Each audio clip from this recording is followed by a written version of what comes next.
నాగాలాండ్ భారతదేశంలో ఉండే అనేక రాష్ట్రాలలో ఇది కూడా ఒకటి అని మనం చదువుకున్నాం. నాగా ప్రజలు దృఢ శరీరులు, చాలా అందమైన వారు, కష్టించి పనిచేసేవారు, కొండలు కోనలు అడవులలో ఆనందంగా జీవించేవారు, అతిథి ప్రియులు, నాగా భాషను మాట్లాడేవారు. మహాభారత కాలంలో అశ్వసేనుడు అనే నాగునికి అర్జునుడితో వ్యక్తిగత శత్రుత్వం ఉండేది అని, అతడు అర్జునుడిని సంహరించేందుకు గాను యుద్ధంలో కర్ణునికి సహాయం చేయబోయి విఫలమయ్యాడని కథనం ఉన్నది. ఉలూచి అనే నాగకన్య అర్జునుని వలచి వరించిందని ఇతిహాసం కూడా ఉన్నది.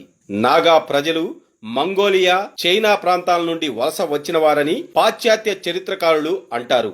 ఇది ఎంత మాత్రము నమ్మదగినట్లుగా లేదు. ముందే పేర్కొన్నట్లుగా నాగాల ప్రస్తావన అతి ప్రాచీనమైన మహాభారతంలోనే ఉంది.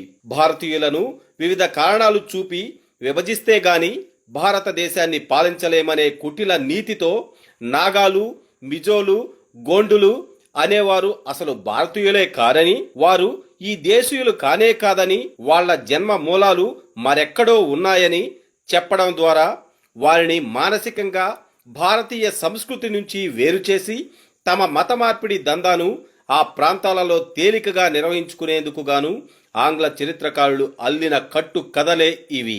అయితే బ్రిటిష్ పాలన అంతమవటంతో అయినా ఆంగ్లేయుల కుటిల నీతికి అడ్డుకట్ట పడిందా అంటే అది లేదు. 1947లో బ్రిటిష్ ప్రభుత్వం నుంచి భారతదేశం విముక్తి పొందిన తరువాత కూడా మనం సెక్యులర్ దేశంగానే ఉంటాం అంటూ మన తొలినాటి పాలకులు చేసిన భయంకరమైన పొరపాటు వల్ల ఇప్పుడు ఆ నాగాలాండ్ ప్రధాన భారత జన స్రవంతికి దూరమయ్యే పరిస్థితులకు బీజం పడింది. ఇప్పుడు మేము ఒక ప్రత్యేక దేశంగా ఉంటాం, మాకు ఒక ప్రత్యేక దేశ పతాకం ఉంది అని వారు అనడం ప్రారంభమైంది. దానికి కారణం నాగాలాండ్లో చాప కింద నీరులా విస్తరించిన క్రిస్టియన్ మిషనరీల కార్యకలాపాలే. ఎడ్వర్డ్ వింటర్ క్లార్క్ అనే వ్యక్తి యొక్క నేతృత్వంలో మొదటి క్రిస్టియన్ మిషనరీ 19వ శతాబ్దంలోనే, అంటే బ్రిటిష్ వారి పాలన కాలంలోనే నాగాలాండ్లో అడుగుపెట్టింది. ఆ సమయంలో నాగాలాండ్ అంతటా బౌద్ధులు, అనీములు మాత్రమే ఉండేవారు. ఒక్క క్రిస్టియన్ కూడా ఉండేవాడు కాదు. భారతదేశంలోని మిషనరీల పని మతేతర ప్రజలను క్రిస్టియన్ మతంలోకి మార్చడం మాత్రమే కాదు, మతం మారిన వారిని తమ పూర్వపు ఆచారాలకు దూరంగా ఉంచడం, వారు తమ బంధువుల ఇళ్లలో జరిగే వేడుకలకు, పండుగలకు హాజరు కాకుండా చూడడం, ఆ విధంగా వారు తమ రక్త సంబంధీకులను కూడా క్రమంగా దూరమయ్యేలా చేయడం, వారు తమ మాతృభాషను కాకుండా ఇంగ్లీష్ను తమ ప్రధాన భాషగా భావించేలా చేయడం, ఈ విధంగా తమ పని పూర్తి అయిన తరువాత మేము అధిక సంఖ్యాకులం కాబట్టి మాకు ప్రత్యేక దేశం కావాలి అనిపించడం, ఇవన్నీ కూడా ఆ మిషనరీ కార్యకలాపాల యొక్క అజెండాలు. ఒక్క మాటలో చెప్పాలంటే యుద్ధం చేయకుండా దేశాన్ని ఆక్రమించడంలో ఇది ఒక తంత్రం. ఏదైతేనేం 1872లో క్రిస్టియన్ మిషనరీ నాగాలాండ్లో మొట్టమొదటి మతాంతరీకరణ కార్యక్రమం జరిపించింది. ఒకే ఒక వ్యక్తి క్రిస్టియన్ గా మారాడు. అది మొదలుగా ఈ మతాంతరీకరణలు నిరంతరం కొనసాగుతూనే ఉన్నాయి. 1947 తరువాత సెక్యులర్ అనే పదం తగిలించుకుంటే తమను ప్రపంచ దేశాలు మెచ్చుకుంటారు అనే ఒక కీర్తి కండూతితో, ఒక గుడ్డి మోజుతో కాంగ్రెస్ నాయకులు ఈ మిషనరీల కార్యకలాపాలను ఎంతమాత్రం పట్టించుకోలేదు. దాంతో సహజ శత్రువులైన పాములు, పిల్లులు, కాకులు, గుడ్లగూబలు లేని చోట ఎలుకలు విచ్చలవిడిగా పెరిగినట్లు ఈ మిషనరీలు నాగాలాండ్లో ఇబ్బడి ముబ్బడిగా పెరిగిపోయాయి. 2019 నాటికి దాదాపు 20 లక్షల జనాభాలో 98% నాగా ప్రజలను క్రిస్టియన్లుగా మార్చేశారు. కేవలం మిషనరీలే కాదు, రాజకీయ నాయకులు కూడా ఇలా జరిగేందుకు ప్రత్యక్షంగా పరోక్షంగా సహకరించారు.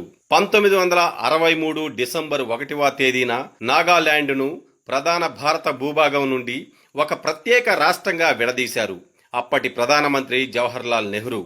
1964 జనవరిలో ఎన్నికలు జరిగాయి. 1964 ఫిబ్రవరి 11న మొదటి నాగాలాండ్ ప్రభుత్వం ఏర్పడింది.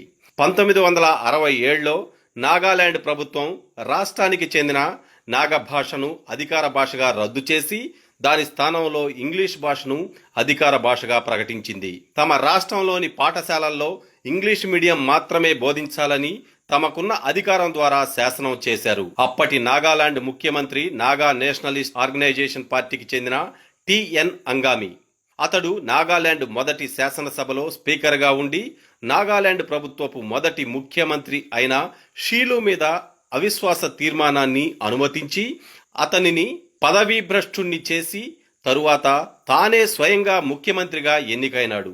అంతకు ముందు 1956-57 ప్రాంతంలో నాగా నేషనల్ కౌన్సిల్కు ప్రెసిడెంట్గా ఉంటూ భారత ప్రభుత్వం మీద సాయుధ తిరుగుబాటు చేసిన చరిత్ర ఇతడికి ఉంది. ఇదంతా అతడు ఇంగ్లీష్ మీడియం క్రిస్టియన్ మిషనరీ స్కూలులో చదువుకున్నప్పుడు వారు చేసిన జాతి వ్యతిరేక బోధనలను తలకెక్కించుకున్నందుకు ఫలితమే అని వేరుగా చెప్పనవసరం లేదు. అసలు అంగమి అనేది నాగాలాండ్లోని ఒక శక్తివంతమైన వర్గం పేరు.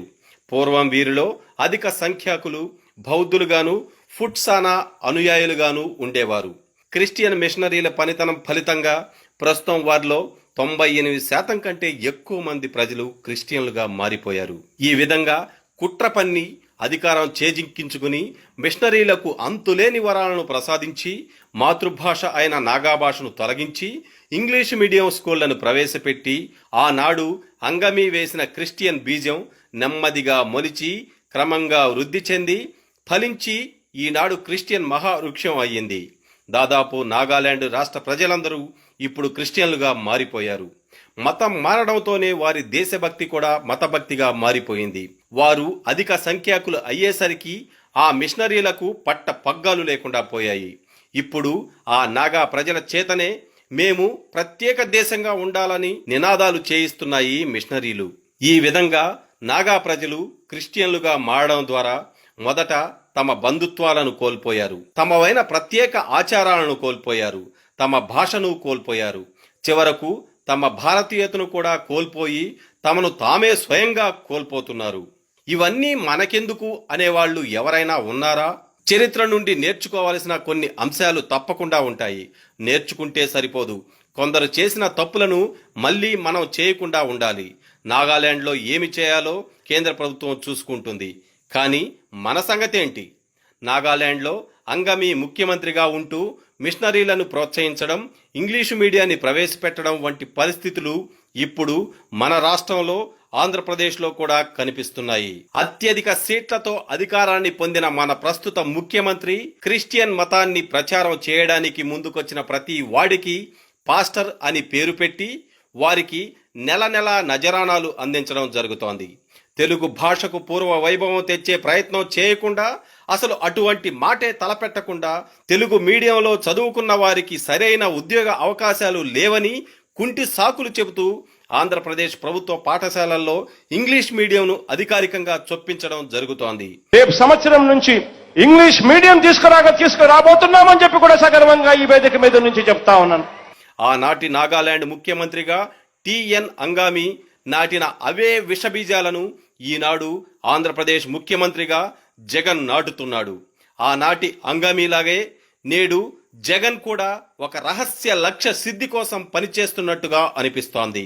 అతడు గొప్ప పట్టుదల కలిగినవాడు అని అతడి మీద అభిమానం ఉండవచ్చు, అందులో కూడా తప్పులేదు. కానీ మన భాష మీద, మన సంస్కృతి మీద ప్రత్యక్షంగాను పరోక్షంగాను జరుగుతున్న దాడులను మనం చూస్తూ సహించరాదు, తీవ్రంగా వ్యతిరేకించవలసిందే. ఆత్మరక్షణకు పూనుకోని మనుషులు నశించిపోతారు లేదా బానిసలైనా అవుతారు. ఎప్పటికైనా వ్యక్తి కంటే జాతి ముఖ్యం, దేశమే ముఖ్యం, తరతరాల సంస్కృతిని కొనసాగించడము ముఖ్యమే. తస్మత్ జాగ్రత్త.